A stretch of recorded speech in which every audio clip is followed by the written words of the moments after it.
So with Cars 1 out of the way, let's talk about the second Cars movie, Cars 2. And oh boy, does this movie get backlash. Now, this is the first time that Pixar actually failed to make a movie. Like, I saw reviews of Cars 2 on YouTube, and everyone, despises this movie. Like, the Unlucky Tug hates this movie, Seamus Gorman hates Cars 2, so he broke his DVD in half. I think there are a couple other people who do hate Cars 2. So this movie came out in 2011, years after this one came out. And it does receive failures to critics. Like, people hate this movie with a burning passion. I think even Pixar hates this movie as well. But honestly, they were the ones who made it, so it's kind of funny that Pixar hates a movie that they created and written.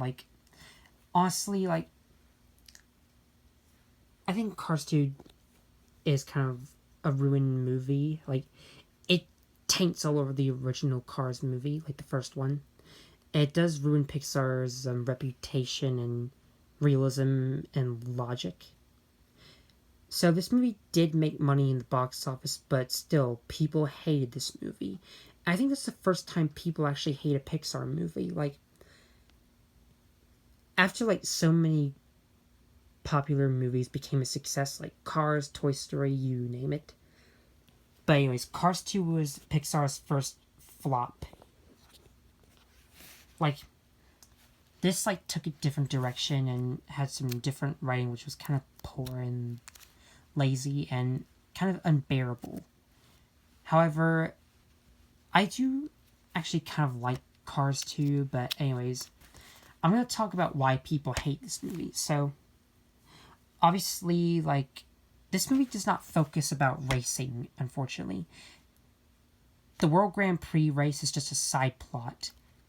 The whole movie is about secret agent spy stuff for some strange and odd reason. It's strange how we go from racing to being secret agents. What the heck? Anyways, I think the biggest issue with this movie is Tow Mater himself. Now, in the original first Cars movie, Tow Mater was just used for comic relief, and he was just a comedic tow truck. But in this movie, he's gotten more annoying and unbearable to fans.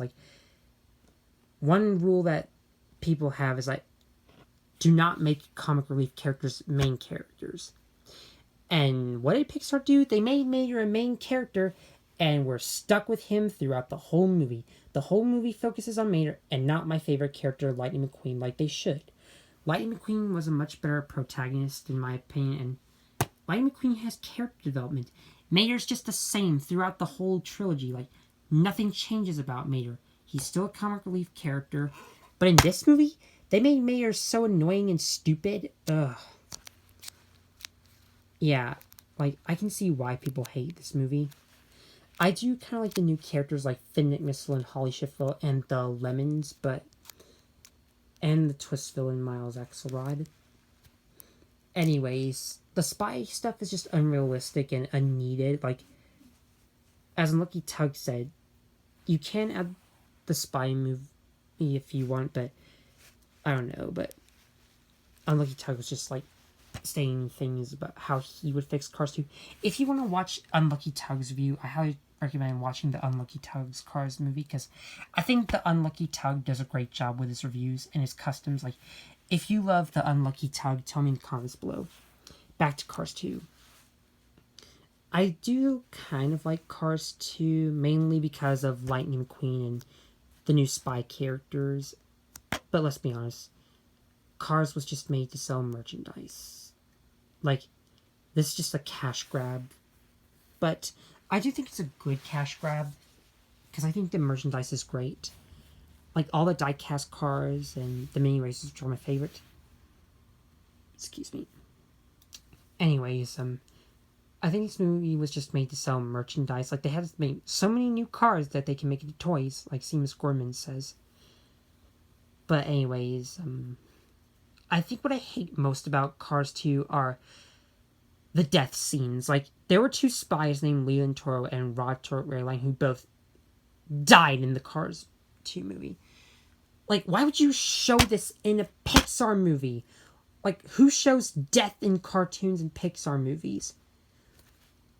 Like, that's just one of the saddest things I've ever seen. Like, whenever there's like a death scene in a cartoon show or a movie, it just makes me so upset and very sad. Like, they kill characters in South Park.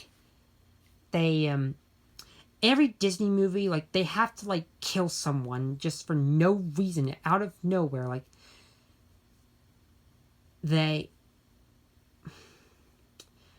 killed Rod Torque, Redline, and Leland Turbo in Cars 2, and I hate death. Like, if you don't know, death is one of the saddest things in cartoon history and movie history.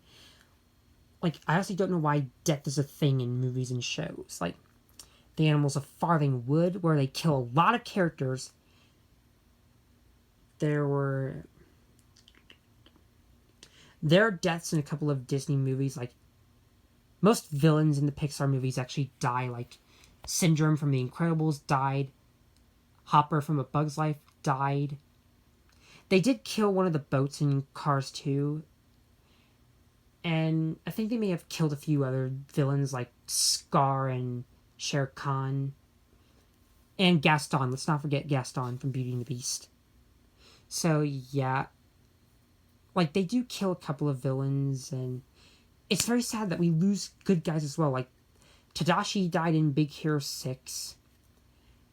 Like, Gazer Beam, who is one of the best Incredibles characters, actually dies in the movie. Like, when Mr. Incredible's in a cave, you see Gazer Beam's skeleton.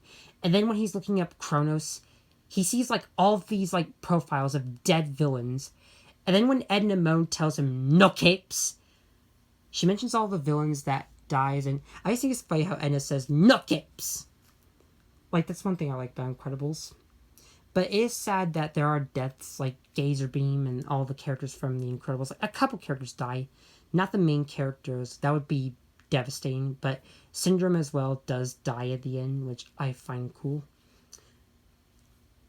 Like, I think villains deserve the death and not the heroes. Like, whenever like a villain or a hero dies, it's just kind of sad for the heroes to die. Like, there are a couple of trucks who died in Medieval Misadventures, like Harry, Scaredy, Reese, Dakota, Scaredy's family who got scrapped, Taylor, Boxerlina. A few villains also died, like Freedom, her parents, Dread. Excuse me. Like, there are a couple of characters in Medieval Misadventures who died as well. But anyways, I think that's probably the saddest thing about Cars 2.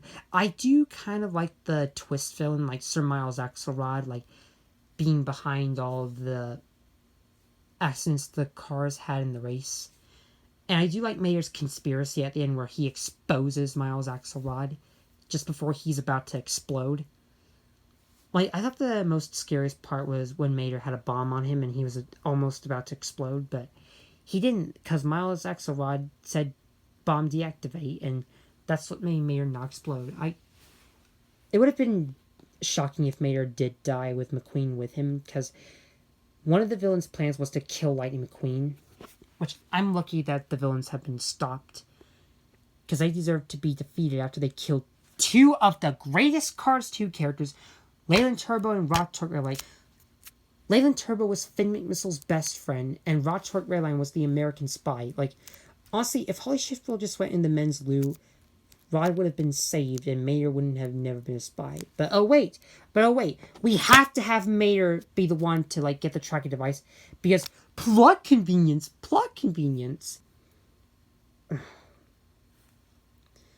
That's just really stupid. But anyways, so Cars 2 does get hate, but I do kind of like Cars 2 for some things. Like, the biggest reason I like Cars 2 is because of the racing. Hold on. But anyways, Cars 2 is kind of the okay movie in my opinion, but I can see why a lot of people actually hate Cars 2. Like, if you hate Cars 2, tell me in the comments below. But anyways, that's all I have to say about Cars 2. So, I think we're out of time for today, so stay tuned for the last and most final part where we talk about my favorite Cars movie of all time. Bye.